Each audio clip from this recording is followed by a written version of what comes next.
City Spotlight is supported by Consolidated Communications. CCI is honored to salute the cities and their leaders in the area, as well as providing TV, internet, and phone service to local homes and businesses.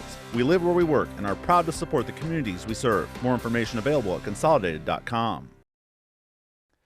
Hello and welcome to City Spotlight. We've made it to the end of another season here on City Spotlight, 6 seasons of City Spotlight. 17 communities have been featured over the past 5 years of production. And to end season 6, we'll forego taping new episodes and practice social distancing during these tough times of the coronavirus pandemic. And we'll present to you 3 episodes on the best of season 6. We'll highlight 3 different communities in each of these 3 episodes that were featured here in season 6 of City Spotlight. In this episode, we'll look back at interviews from episodes featuring the communities of Paris, Shelbyville, and Mattoon with Dr. Kevin Pruitt, Director of Bands at Paris High School in Paris, Jeff Johnson, Mayor of Shelbyville, and Daley Schwengel, Shelby County Director of Economic Development there in Shelbyville. And in the episode on Mattoon, Jeremy Yost of Yost Enterprises. Thank you for joining us here on City Spotlight as we wrap up season 6. We hope you enjoy part 3 of the best of season 6 of City Spotlight, which is the season finale of season 6 of City Spotlight.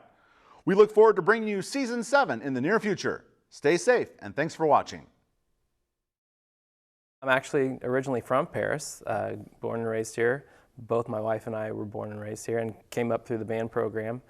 And went on, got a music education degree, and eventually went on for my doctorate in music. And I taught college for 13 years out at Oklahoma Baptist University, and then we decided about 6 years ago to come back home and, be a part of the band program again.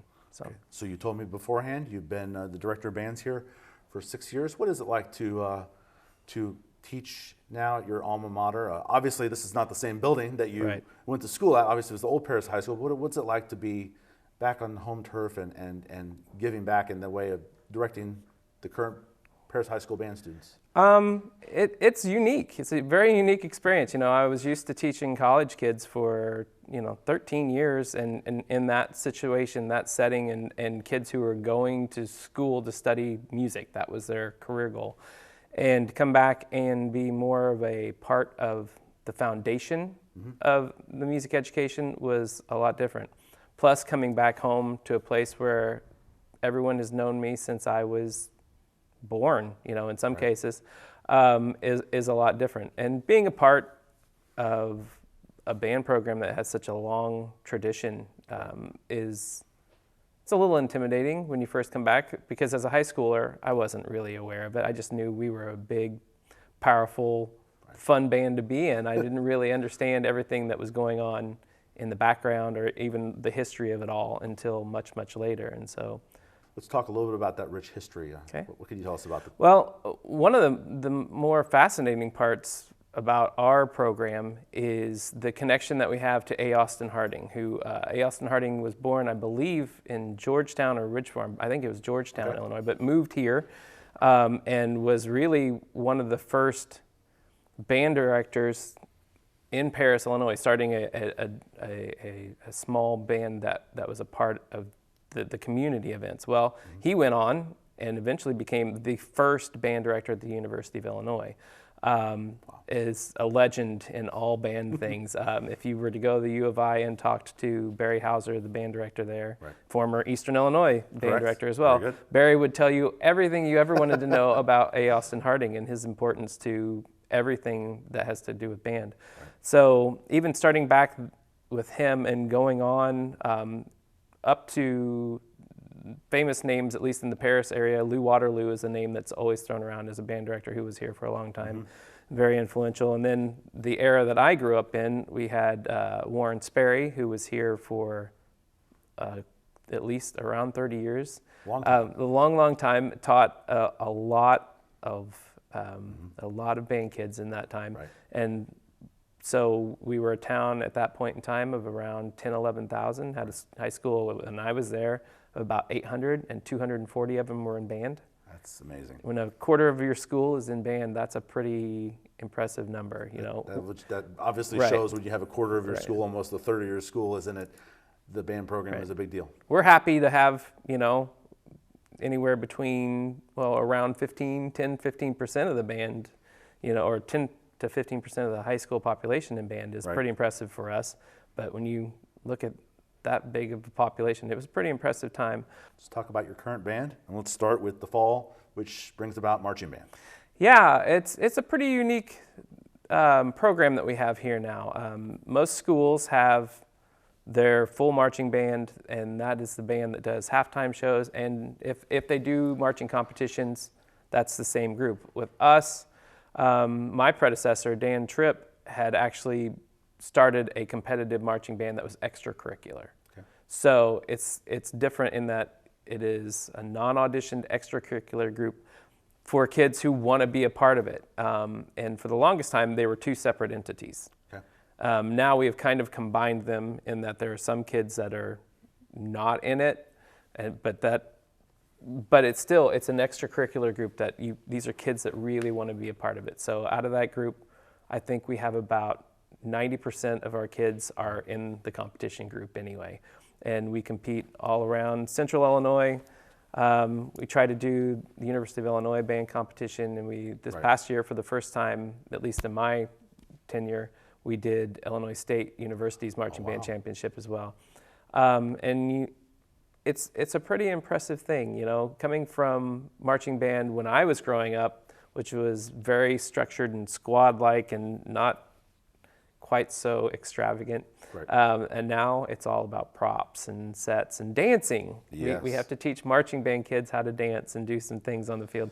We also have a concert band that is everybody in the ensemble. Right. And we don't do a lot of competitions or anything with that group. That's more of a let's learn some of the classic literature, learn some new literature. We also have a smaller group. We have the jazz ensemble that takes out of that group. That's an auditioned group. Right. And so, much like a lot of other schools, depending on what ensembles my kids are in, there are some kids that probably perform anywhere between 35 to 50 times a year as a part of the Paris High School band. Wow. We're really active there as far as the marching band goes, at least 5 to 6 parades a year. We try to serve the community as best we can. Whether it be at our Honeybee Parade or we're part of the Veterans Day and the Memorial Day services here in town. As a person who's from Paris, I feel like it's important that the band be part of that. I remember back whenever I was in high school here and our 1544 unit came back from the first Gulf War and us being a part of that and just thinking how special that was. Right. And so I want our students to be a part of that as well. So, certainly, all the experiences that you've had, Kevin, being a part of the Paris bands back in the day, you obviously have embraced all the things, and we've learned a lot about the history and the current bands. I want to ask you one more thing in our last minute or two. On your Paris Marching Tigers webpage, you have a motto at the top of your page. It says, "A band is not proud because it plays well. It plays well because it is proud." If you could elaborate on that a little bit. Yeah, trying to instill a sense of pride in what we do. Once again, I've said before, I don't think I understood everything that was going on with the Paris High School band when I was here. And it wasn't for a lack of trying from my teachers. It was just more of I was a high school kid and probably wasn't paying enough attention. I try to do what I can to instill a sense of pride in the history and tell the kids about the history of the band.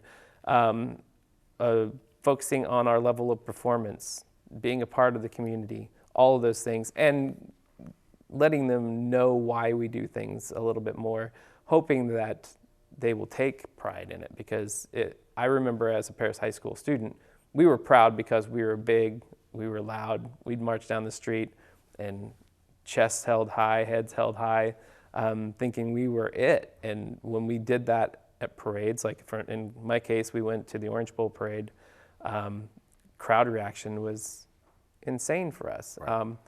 We went to the Chicago St. Patrick's Day parade recently, and to see my students react the same way when a crowd reacts to how we perform, that's what that motto is all about. Take pride in what you do, and everything else comes after that. Jeff, again, back on the program. Daly, your first time on the program. Can you tell our audience a little bit about yourself, please? Well, I grew up in Shelbyville. I went off to college at Illinois State and eventually made my way back here. So I'm excited for the new position. And we were talking before we started recording. I believe I interviewed your father, Yeah. now former superintendent of schools in Arthur, Kenny Yes. Schwengel. Yeah, that's correct. So father-daughter combination there. Very good. Nice Small to have world. you on. Excellent. And we have some exciting things happening here in Shelbyville. One thing we've talked about almost every time with Jeff here is streetscape. Right. And last time we taped with Jeff here, let me clarify that, was about 18 months ago. So a lot of time has transpired, and looks like some work is going to be finally happening on streetscape here. Tell us about it. It is. We're pretty excited that with Streetscape that it went out for bid in January, and we should be starting construction in the next month or two. It's going to be something that where we redo the lighting, we redo the sidewalks, we're going to put in some landscaping, and we're pretty excited. The contractor, we should have a meeting before too long, and Right. what we want to do is try and coordinate it between the business owners and the contractors and do it on a staged basis so that Right. we don't disrupt them too much. What a game changer for Shelbyville. You've talked about it and many times here on this program, and this is something that's been in the works and discussion for quite a while. It has been. There's a lot of different aspects, especially when you're along a state highway. But you know, the good news, bad news is along a state highway, you get the traffic, you get all the exposure, but then there's a lot of other things that you have to take into consideration in the planning process. So we're excited. Part of it is going to be, like I said, just beautification. And then part of it is that we're going to be putting in storm sewers and things like that. That's going to be underground, but it's going to be helping our split out our sanitary and storm sewers and you know, really prepare us for future growth and for the next 50 and 100 years. We're taping again here in mid to late February, and the work, I understand, is going to start in the spring. And how long do you think that'll potentially last? The biggest part of it, I think, will be done this coming year. It's going to depend upon the weather, but Right. it could potentially roll into next summer too. Okay. And it's going to be, the original streetscape is going to be from the courthouse from Washington down to Broadway. Right. But we've also, at the same time, and with the storm sewer, we're going to be tearing up South Morgan. And so that will carry into next year too as we finish some of it. One thing that we also talked about with you last time was at the time, June of 2018, it was the last time we talked, there was a housing survey going on, and since that last 18 months since we talked, Jeff, there's been some results from it, and I guess you're putting those numbers to work. Yep, we really have, and it's pretty exciting. It takes a little bit of time, but we have somebody locally here that's built some duplexes, and they're not quite finished, but they're pretty far along, so those are going to be ready for occupancy pretty quick. And then actually, we have somebody from over towards your way, Nate Zimmer, that's going to be putting in 32 apartment units, and that should be starting and breaking ground in the next couple months. So we're excited about that. And we're still working with some people on single family and some subdivisions. So, you know, anything worthwhile, it takes a little bit of time to get it all prepped. And because it's like we tell everybody, we want to make sure that this is good for you, good for us, and everybody wins. That's right. Everybody wins. Yes. Excellent. Thank you very much. And always, Jeff, I always ask mayors and city leaders like yourself about latest economic development. And we'll quickly start with one of your biggest employers, IHI Turbo. Every time we talk, it seems like they're expanding, and looks like some of that expansion work has completed. It sure has. They've got the building done, and we finished some of the infrastructure extension and improvements this last fall. And so they're going to be looking for hiring now. And over the next year or two, it's going to be kind of staged as production comes on board. But we're pretty excited about the things that are going to be happening out there. And it all ties together. You know, it's part of the more jobs that are coming into town, the more housing we're going to be needing, and more businesses. More is good. It is. What new businesses have popped up in Shelbyville in the last year or so? I know in the last year or so that we've had a second Mexican restaurant, great food, and it really complements the first one that we have, and so it's great to see them there. We have you know, some other services. We have a spa. We have some barber shops that have come into town. We have you know, right across the street here, we have a business that does event planning and provides the things, the material for the events. Great business there. They do a wonderful job. Excellent. And we end up this coming year, we're talking to some people. Dollar Tree is going to be opening in the next few months out on the west end of town. So Very good. we're pretty excited. Thank you, Jeff, for those comments, and we look forward to catching up on other new developments in the near future. Want to get Daly's comments here a little bit toward the end of this segment here. And Daly, your title is with Economic Development here in Shelbyville and Shelby County. You hear the comments from Mayor Johnson on the new things that are coming. Your overall thoughts on? I think it's exciting. I think Shelbyville has a lot to offer, but also has a lot of potential. So I'm excited.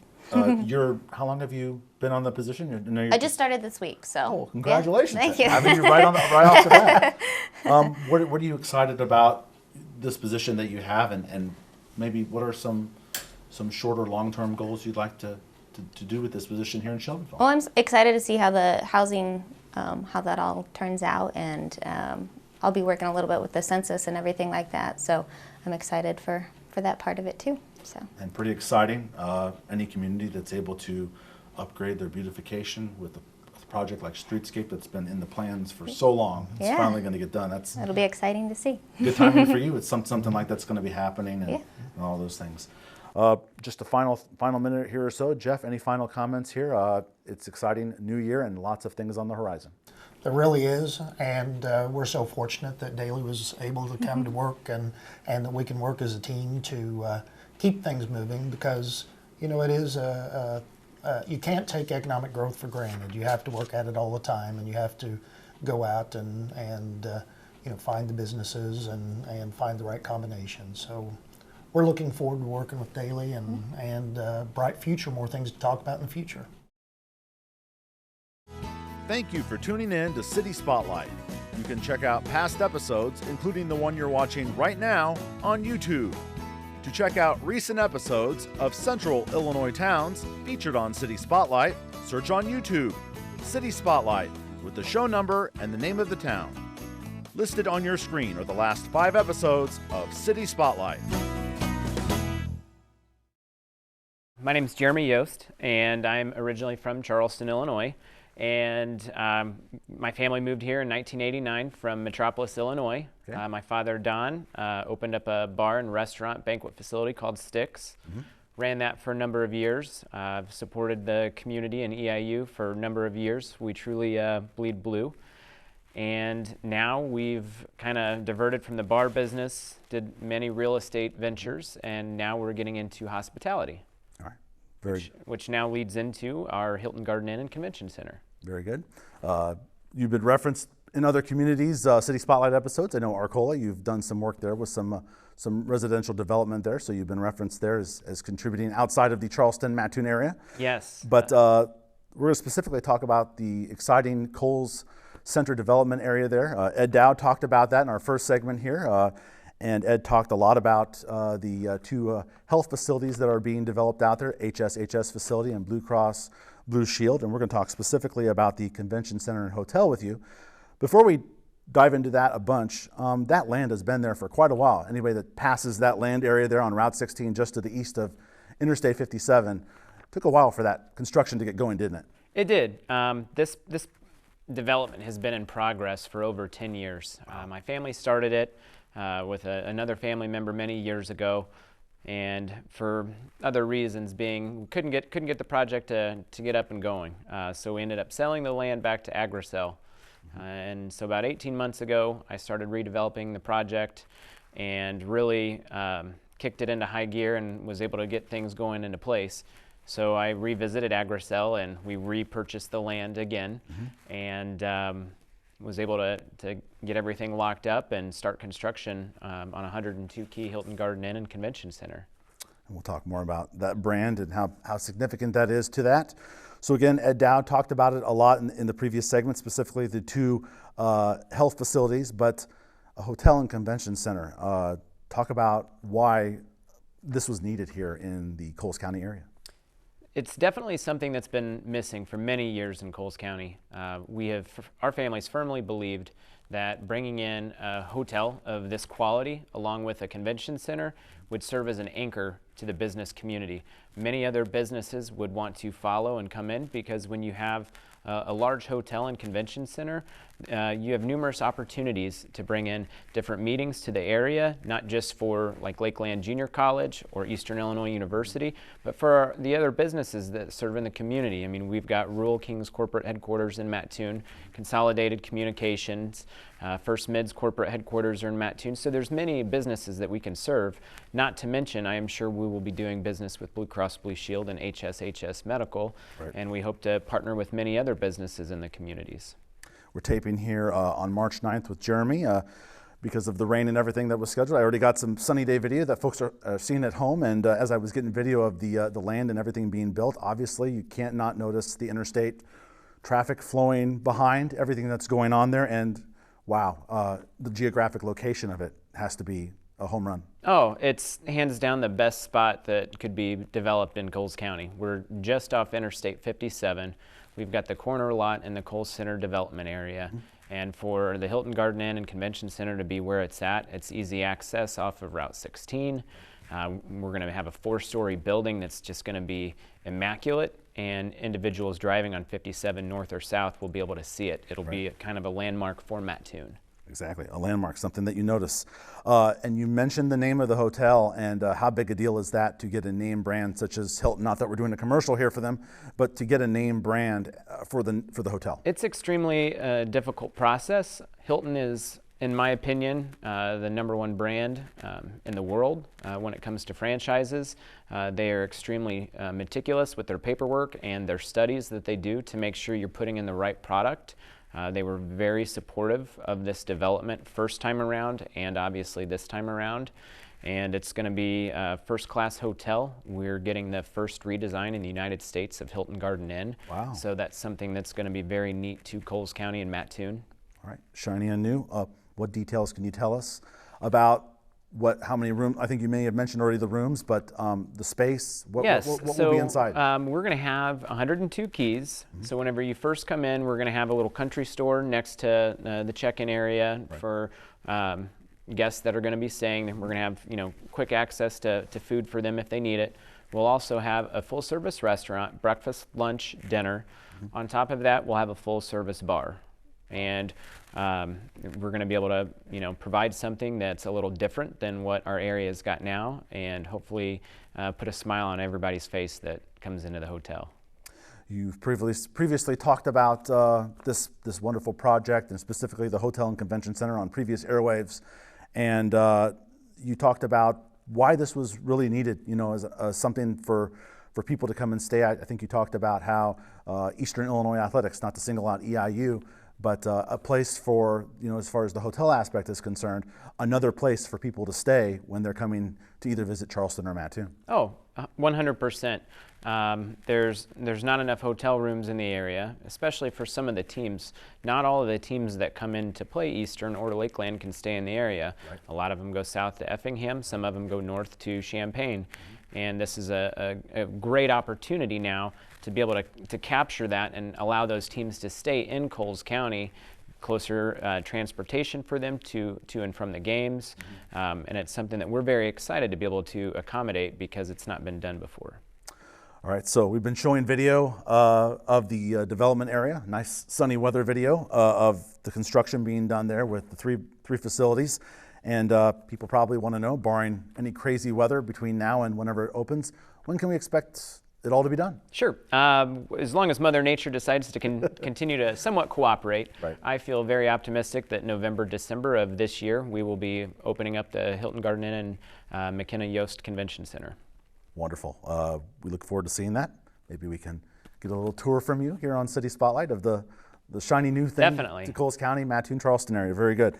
In our last couple of minutes, Jeremy, and thank you for all your information on the Hotel Convention Center that's being constructed over there at Coles Center Development Area. Many folks at home, as you already mentioned, your father, Don, you guys have been involved in more projects than we can all list, and probably you could list right off the top of your head right now. But to be able to contribute this brand new thing here that is being built now and will be open hopefully by the end of the year must bring you and your dad great pride to be adding something like this to the Coles County area. It is. It's been a dream of ours to do this project for many, many years. We always knew what it could bring to the community, and we're already starting to see it now with just the development that's going on in the Kohl's Center. And to be able to do that with my dad means the world to me. I grew up in a family of him only knowing entrepreneurship, and for me to be able to carry on that legacy and be able to partner up and do it with him, it's extremely cool to be able to do that in our community. And what's also unique about the Hotel and Convention Center, our partner, Mike McKenna, in the development is also an EIU alum, so it's something that's also an EIU alum-owned Hotel and Convention Center. It's amazing how many things are tied or how many people are affiliated with Eastern Illinois University. City Spotlight is supported by Consolidated Communications. CCI is honored to salute the cities and their leaders in the area, as well as providing TV, internet, and phone service to local homes and businesses. We live where we work and are proud to support the communities we serve. More information available at consolidated.com.